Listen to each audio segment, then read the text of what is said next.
সংখ্যালঘু নয়, মানুষ আমার আসল পরিচয়। প্রতিবাদ আসুক প্রতিটি ঘর থেকে। বিচার চাই, বিচার চাই, মানুষ হত্যার বিচার চাই, বিচার চাই, বিচার চাই, ধর্ষকের বিচার চাই। শুনো হে সনাতনী মেয়েরা, দুর্গার কথা শুনেছ? দুর্গার কথা কি শুধু পূজার মূর্তিতেই সীমাবদ্ধ?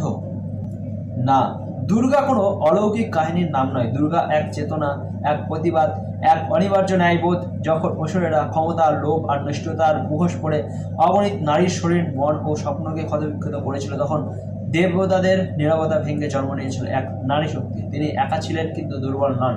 তার হাতে অস্ত্র ছিল, কিন্তু তার চেয়েও শক্তিশালী ছিল তার ন্যায়বোধ। সেই নারী দুর্গা, যিনি অসুর বধ করে কেবল এক দানবকে নয়, একটি অন্যায় ব্যবস্থাকেই ভেঙে দিয়েছিলেন। দুর্গা মানে কেবল শক্তি নয়, দুর্গা মানে সিদ্ধান্ত।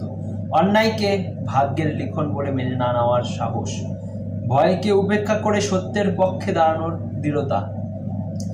আজও সময় বদলেছে, কিন্তু অসুর বদলায়নি।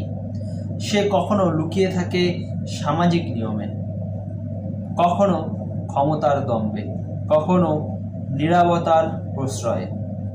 এই সময়ে সবাইকেই, সব মেয়েকেই দুর্গা হতে হবে। মুখ বুঝে সহ্য করার শিক্ষা নয়, রুখে দাঁড়ানোর চেতনাই হোক তোমার ধর্ম। কারণ দুর্গা কোনো দেবী নয় যাকে দান হিসেবে দেওয়া যায়। দুর্গা সেই নারী যিনি নিজেকে দান করেন না, নিজেকে প্রতিষ্ঠা করেন।